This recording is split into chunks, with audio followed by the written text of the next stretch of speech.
just to take a sack there, wouldn't he? Yeah, now you go for the punt block, I think. Mike Bellamy is the deep man. Sean Landetta will kick it away. Sure, you got nothing to lose if you rough the kicker, so what? Except if you're the kicker. Well, that's boy, you can see Sims not happy with the way things are going. Bellamy signals fair catch, drops it again. Philadelphia's lucky again. And the half has come to a close.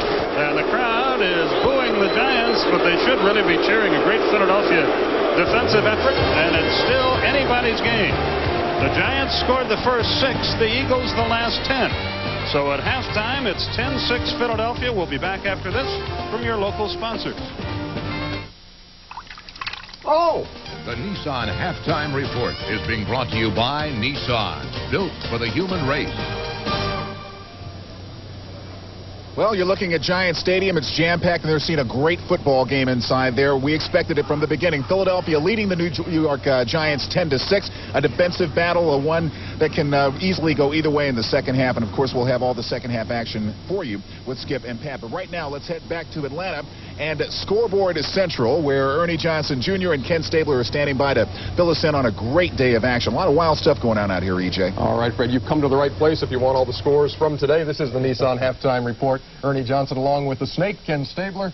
Quick impressions of the first half of the game we're watching. I think, as we thought, two of the better defenses around the league, with turnovers playing an important part in both teams scoring, and I think it'll be the same in the second half. We want to take a look at all the action here on Sunday number 1. We'll start off with the Atlanta Falcons and the Houston Oilers, that big grudge match for Jerry Glanville and for the Oilers for that matter at Atlanta Fulton County Stadium. The Falcons prevail 47-27 after watching a big lead almost disappear.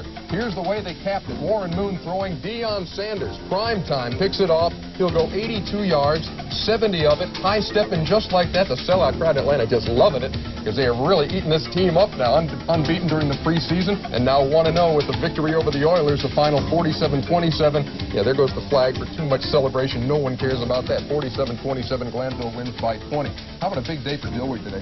Anthony Dillwig steps in for the Magic Man, and I think he makes Andy Infante make a decision next week to see who his trigger man's going to be. Yeah, the Packers will play the Bears, then Chicago shut out Seattle today. Minnesota fell to Kansas City 24-21. Vinny Testaverde, a big day for Tampa Bay. Awfully important for Vinny to develop this year. He struggled with interceptions in the past. Today, 3 touchdown passes in the first half. At RFK, that is not as close as the score would indicate, folks. 31-0. Boy, it was really a domination by the Redskins over Phoenix. Indianapolis and Buffalo, the Bills take it 26-10. Dan Marino comes up big for Miami, again late in the game. How many times have we seen Dan Marino inside of 2 minutes in a game take the Dolphins down the field for the win? 27-24. Bengals had to come from behind to beat the Jets 25-20.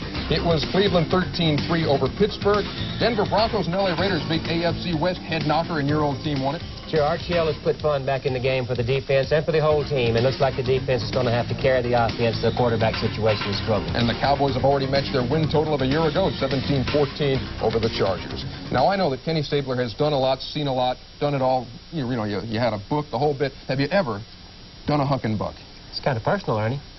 It was meant to be. Huck and buck, though, is the old picture taking. You mean the football pose? Yeah, like this and that kind of thing. Yeah. Paul Ryden spent some time with the guy who came up with the huck and buck, and the guy is still huck and bucking after all these years. It's a Ryden original, and it comes your way next. Keep it here.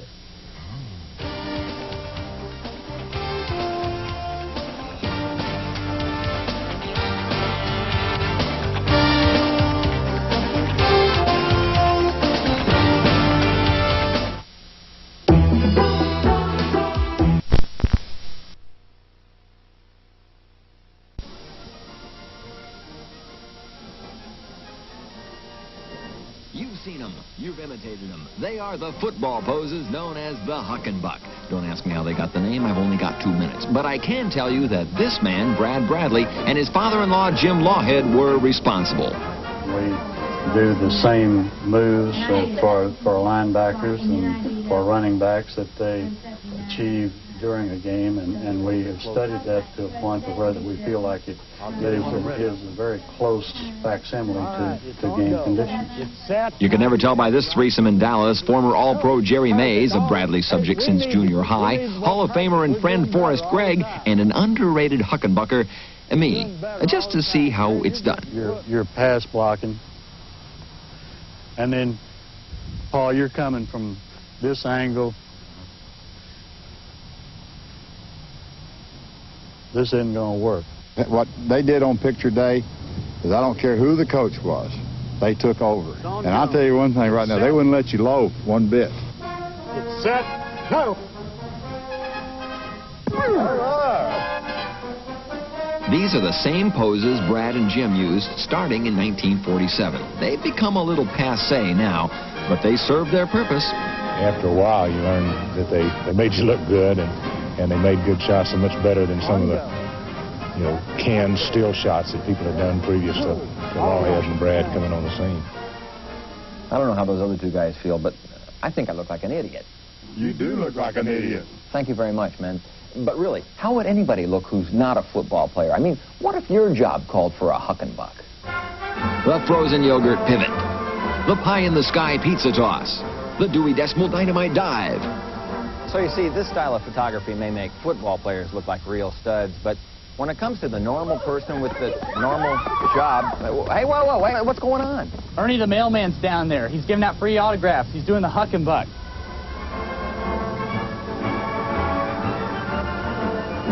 Hey, Brad, let me try it again.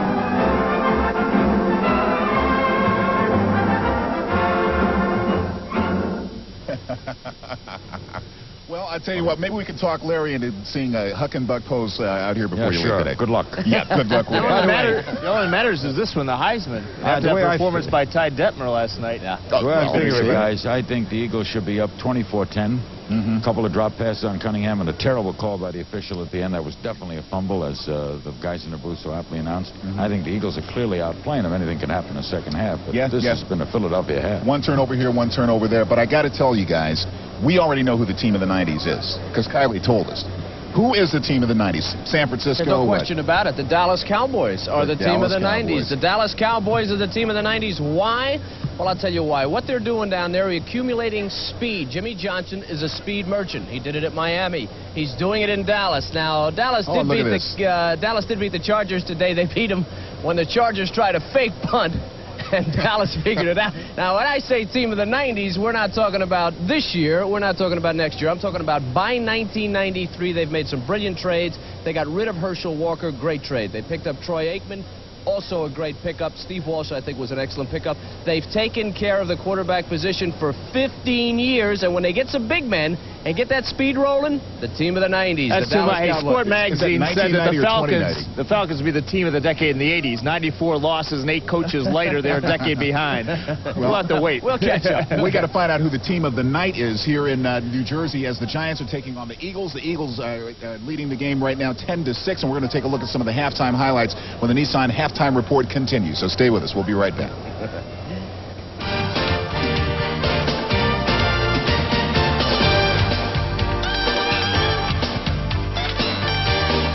The Nissan Halftime Report has been brought to you by Nissan, built for the human race. A few moments ago, what a big no call that may have been. The fumble. Let's go back up to Skip and Pat in the booth to tell us all about it. What do you think, fellas? Okay, Fred, thanks very much. Well, we do have a clarification on it, don't we, Pat? Yeah, well, the first thing, let's look at it. It really is a fumble. Lewis Tillman, you're going to see, he gets hit by number 74, Mike Pitts. And it's right there. You see, first of all, both his feet are up in the air, and here's the ball. So he is not down, his feet are up in the air, and the ball is loose. But what happened, Skip and Fred, really, was the side judge called the play down on contact. And once the side judge points down and blows the whistle, the ball is dead no matter what happens. It was a bad call, but that's the rule. As soon as the side judge puts the fingers down, the play is over. And the third quarter is about to begin. Roger Ruzak will kick it off for the Eagles. The deep men are Rodney Hampton and Dave Meggett for the Giants, who trail 10-6. Philadelphia's defense has really snuffed New York, at least to this point in the game. You know, it's interesting. You see all the scores at halftime. A lot of scoring today in the NFL, but not here when the Eagles and Giants play one another. Ruzak lets her rip. Meggett at the 2. He breaks a tackle and fights his way to the 30-yard line. LaBelle Harper made the stop. Calvin Williams was there as well. 28-yard return. Now we take a look at the halftime stats, Skip, and the thing that's really critical, I think, is the passing yards. The Giants only have 37 yards. Not one wide receiver has caught a pass tonight, and they're 0 for 6 on third down. And again, that really tells the story of how good the Eagles' defense is, particularly on third down. Tillman and Carthon are the running backs as Sims brings them out.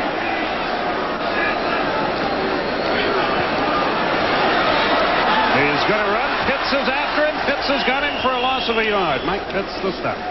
Well, Pitts caused the fumble there. Pitts makes the sack right there. You look at Mike Pitts and you worry so much about Reggie White and Jerome Brown. You say, I'm going to double team Reggie White and I'm going to double team Jerome Brown. And then Mike Pitts has a big day against you, and he's had that thus far tonight. Phil Sims probably saying that's the Pitts. I apologize. Second. No, he'd never say something 11. like that. Hampton and Meggett are the running backs. Meggett split wide right. Ingram starts in motion. Draw play. Hampton, 30-yard line, fights his way forward close to the 35. Seth Joyner, the linebacker out of Texas El Paso, made the stop. You talk about Seth Joyner, number 59, the linebacker for the Eagles. He was a guy Bill Parcells and his staff was concerned about because Seth Joyner can do a lot of things with this Eagle defense. He plays over the tight end. He'll shuck the tight end. Then he'll drop back in pass coverage. He stays in on nickel defense. Plays a lot.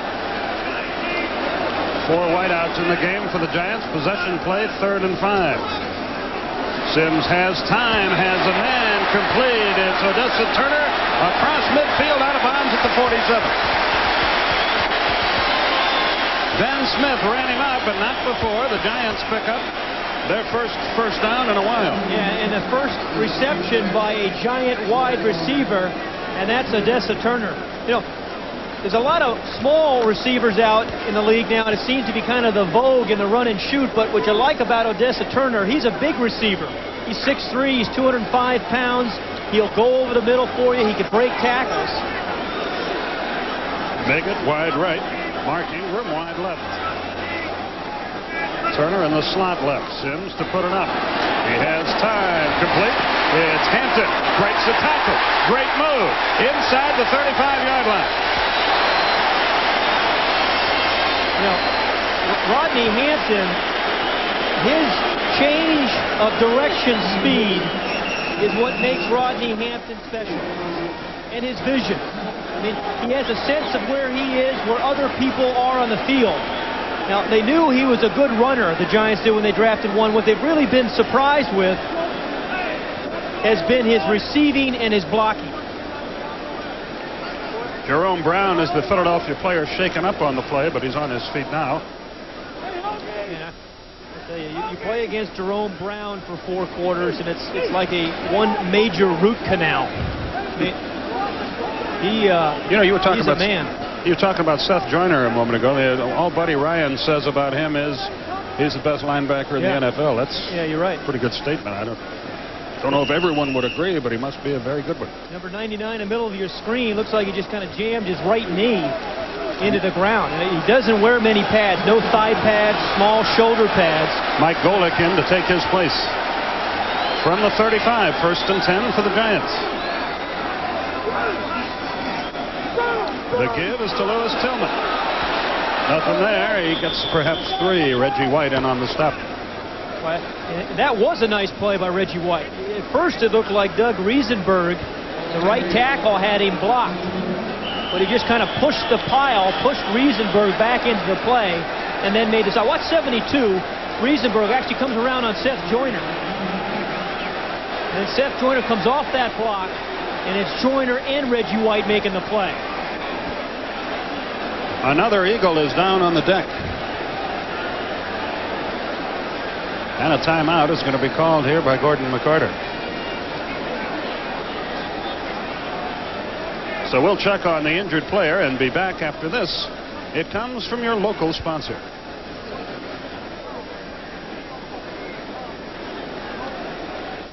Last year, the Oilers beat the Steelers twice, but the Steelers upset the Oilers in the wild card game, and the Oilers are still upset. TNT Sunday Nitro burns with revenge.